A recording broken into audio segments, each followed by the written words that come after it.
I'm William Nozak, and in this module, we're talking about buyers' personas. Why create a buyer persona?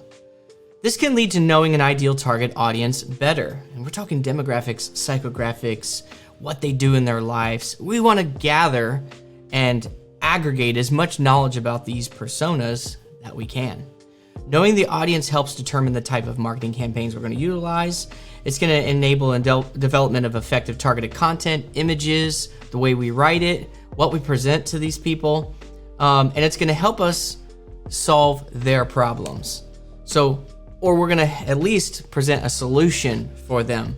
And so that's what we're going to embed into our marketing strategy. The basics of buyer personas. 1, research your buyer personas. First, you have to find ways to develop your buyer personas, and I'll help you understand how to do that. 2, don't forget analytics. We're gonna get a lot of demographics and a lot of interest information from our analytics. And then 3, multiple types of buyer personas. There isn't just one. And then 4, roles, goals, challenges. What can we gather? What can we aggregate on these people so we can target them with ads and have a scalable program? Researching buyer personas. To create an effective buyer persona, you must know as much about them as possible to provide personalized service, relevant content, helpful information. For one, looking at your analytics. Where are people going on your website? What content are these people consuming? When we create ads and we use different imagery and different content, what is getting the most clicks? What is getting the most click-through rates? What is getting the highest click-to-lead ratio? All of this is going to start setting in what we understand about the personas of these end users for our products or services. So we want to read reviews of our company. What are people saying we do well? What are people saying that we do bad? Our competition. What are people saying they do well? What are people saying that they do bad? Anywhere we can gain information, surveying our clients, asking them these questions about themselves. When we can learn about their demographics, when we can learn about these things, we're gonna get a clear persona picture. And so we wanna call these people Tom and Jim and John, and I know these are really boring names, and Kevin. And so we wanna say, look, these are the personas that we're targeting, or these are the best fit personas for our product or service. Don't forget analytics. Website analytics, you're gonna get a lot of demographic. You're gonna get a lot of information on what browsers they use, what devices they use, whether they're desktop users, mobile users, what some of their interests are. We're gonna find out if they're male or female, what the age groups they're in. All of this helps us to identify a persona. Now, we can't just use demographics. We certainly also need to know psychographics, what they like, what they do in their spare time. Are they volunteers? Do they have high-end jobs? Are they C-levels?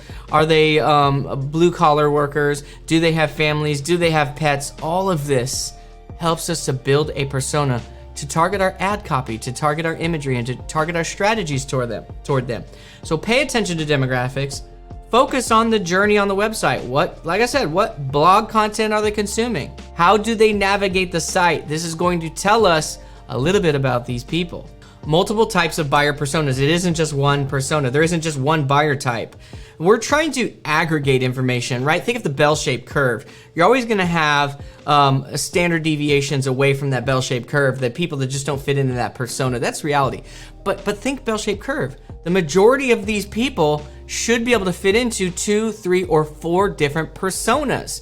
When we identify those personas for our different services or products, we're tailoring our voice. We're tailoring our value proposition. We're making sure that our services match up against their needs. What are their needs? How does our service fix that need or alleviate the pain point from whatever they're dealing with in their personal or professional lives?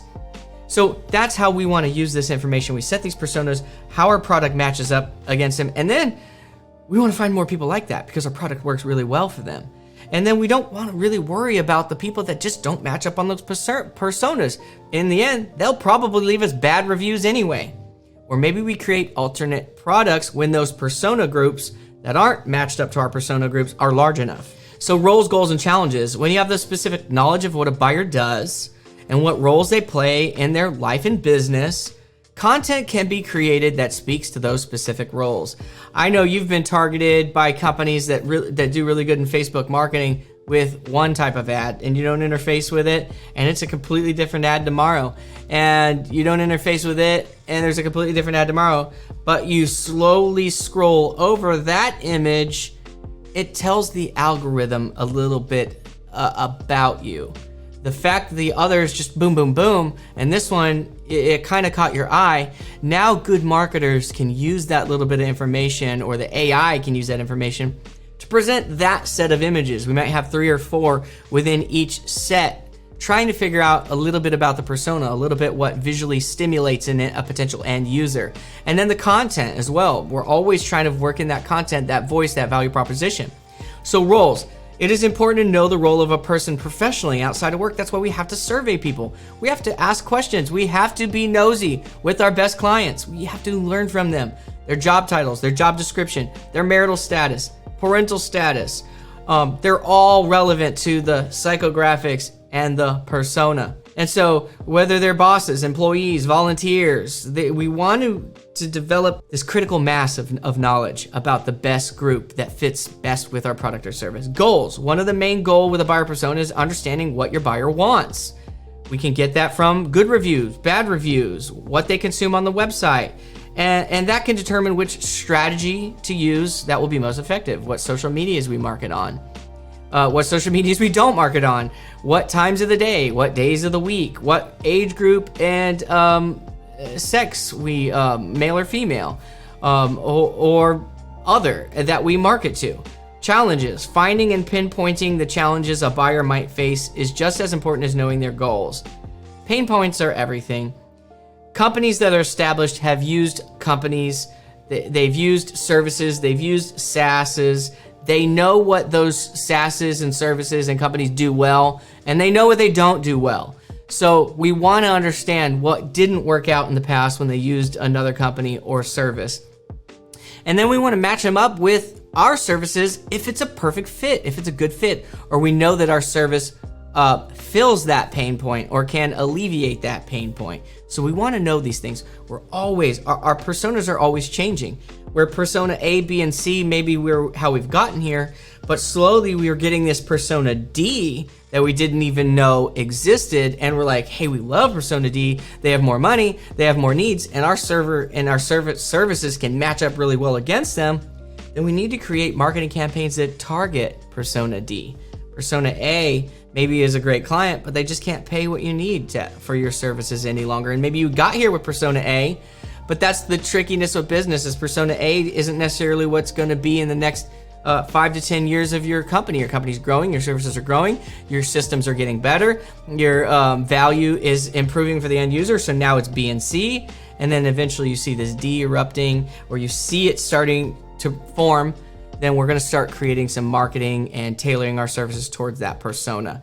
So this is how we set personas. We're surveying, we're reading good reviews, we're watching what they do on the websites, we're looking at our competition, we're learning from our clients and what works and doesn't work for them. Those are buyer personas. If you need to, go back and watch that. If not, I'll see you in the next module.